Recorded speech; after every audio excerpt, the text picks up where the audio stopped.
And I've been waiting about an hour and a half for this interview. Can we bring in Mo Egger from ESPN Cincinnati Radio? And Mo, you don't even know why. I had a guy come up to me here in front of the slot machines an hour ago, and he goes, Rod, can you tell me why the Cincinnati Reds are so good this year? I said, I have no idea, but I know a guy that does, and his name's Mo. I'm not sure I have an idea, but I can try to fake it for you. Okay, Mo Egger, why are the Reds so good this year? They've done a really good job at acquiring and promoting at pretty much the same time a lot of really good offensive players. And the remarkable thing about this team, Rod, if you would have said to me in March, come late July, the Reds are going to be competitive, I would have thought, and I think most Reds fans and most people who follow this club would have thought that that's going to happen because the big three, as we put them in their starting rotation, has been really good. Hunter Green, Graham Ashcraft, and Nick Lodolo. And the reality is that's not why they are where they are. Nick Lodolo has pitched 4 games this season. Hunter Green has spent most of the summer on the injured list. Graham Ashcraft missed a month. The month prior to that, he wasn't very effective. What they have done is they have gone from a team that in April was dormant offensively to one that is dynamic. And you might not think that's the case had you watched them yesterday in Milwaukee when they got shut out, but they've put together a team, offensively at least, that doesn't have a lot of holes in the lineup. They can score in a lot of different ways. They put a lot of pressure on opposing defenses. Their stolen base rate has slowed down a little bit, but they've promoted and gotten a lot from the likes of Andrew Abbott, who pitched great the other night against the Milwaukee Brewers in a huge game. Obviously, Elly De La Cruz, who might be the most exciting player in baseball right now. Matt McClain. They acquired Spencer Steer at the trade deadline last year. They promoted him. He was the Rookie of the Month for the month of May. They got Will Benson in an offseason deal from the Cleveland Guardians. They brought him to the big leagues. He has done almost nothing but produce both at the plate and in the field. It's a really good offensive club, but I think the real sort of secret to why this team is at least in the hunt is the fact that David Bell has done a really good job with this bullpen. They have an all-star closer in Alexis Diaz, and then a lot of guys who aren't household names. And I think a lot of those individual pitchers have overachieved, and I think David Bell has done a really good job of kind of managing that crew for a team that doesn't have very good starting pitching and is in a ton of close games. That sort of bullpen usage is at a premium, and David Bell, I think, has mastered it this year. That's what I was going to ask you. He's been there since 2019, David Bell. Usually when you're looking at a team that went from a perennial also-ran to a division leader, something's changed. And he would be one of those, he would be the biggest linchpin. Because Joey Votto's been there for a long time, perennial all-star. I mean, do they, Toronto favorite son, as you know, but something clearly changed. Yeah, I mean, what changed is the Reds have a bunch of good players, and the Reds didn't have any good players last year. Let's be honest. And what the direction they chose to go in last season was panned. It was unpopular, and it was accompanied by some comments by ownership that went over like a lead balloon. But within the parameters, Which were what? What do the owners say? Where are you going to go? Where are you going to go? Said it to me. I asked him, why should fans trust you? And he goes, well, where else are you going to go? And, people made fun of him for that, and understandably so. But within the parameters that ownership dictated, which was we're going to go young and we're going to go cheap, the baseball operations department has done a really good job of accumulating, and the development staff has done a really good job of developing good young players. They've also done pretty well in the draft. They've got a guy in TJ Friedel who's helped set the tone at the top of the batting order at various times this year. They've put together a really good offensive club. And we talked about David Bell. David Bell's interesting. He doesn't have a contract for next year. David Bell was not the reason why the Reds lost 100 games last season.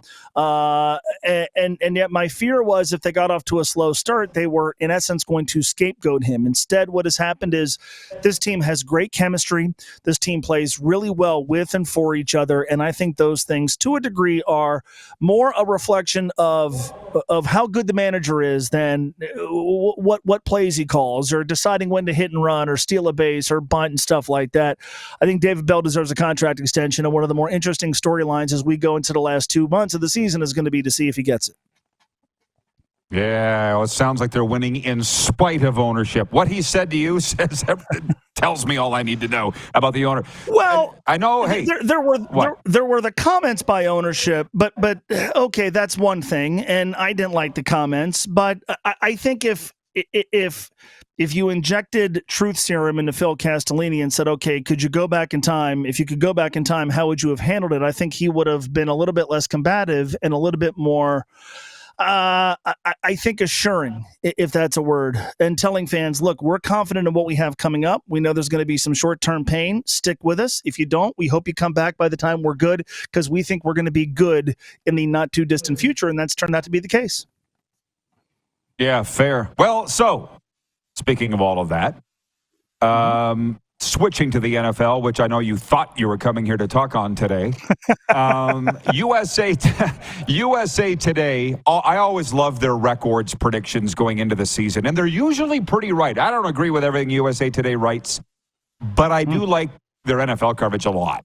And they've got the Bengals picked to win the AFC North at 12-5. Then they got Baltimore at 11 wins, Pittsburgh at 11 wins, Cleveland at 10 wins. That's 4 teams in the division, all with double-digit wins. Is this the toughest division in the National Football League?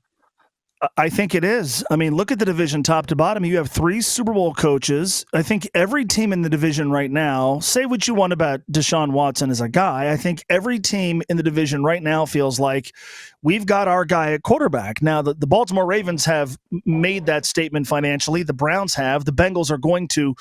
Kenny Pickett in Pittsburgh is still on a rookie contract. How many divisions in football can say all 4 teams they're pretty comfortable with who their quarterback is? The Baltimore Ravens are a terrific organization. The Pittsburgh Steelers had a very good offseason. I'm not quite yet sure what to make of the Cleveland Browns, but I don't know that it would be a stunning development if Deshaun Watson turned out to have a really good 2023.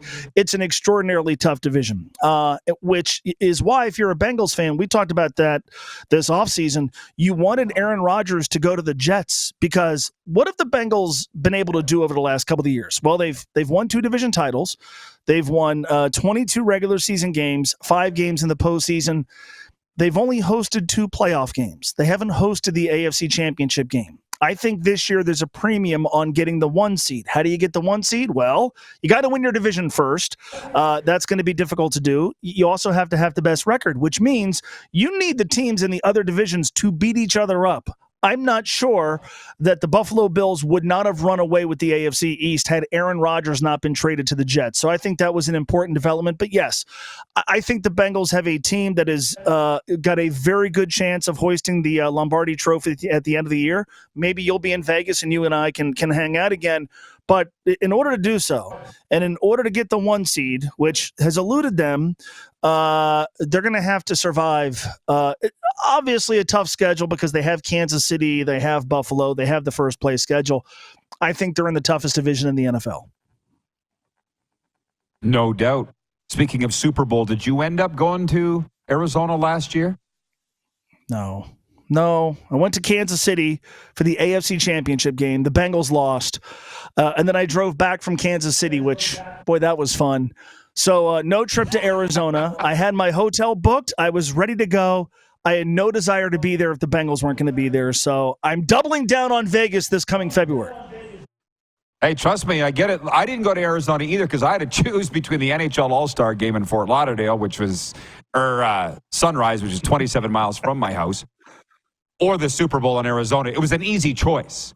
So if you didn't go and I didn't go, clearly Super Bowl sucked. So we didn't even need to be there. But you could have invited me to the NHL You could have invited me to the NHL All-Star game if for no other reason we could have gone to the Elbow Room in Fort Lauderdale.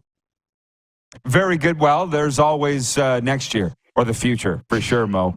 Hey, always good to see you, my man. Enjoy the chase, and thanks for the time today. Rod, it's good to see you, man. I thought you forgot my number, so I hope we could do it again soon, man. Thanks so much. You bet. Thanks, Mo. Mo Egger, ESPN, Cincinnati Radio. Good guy. And if you can believe, our relationship started with a fight. How many can say that?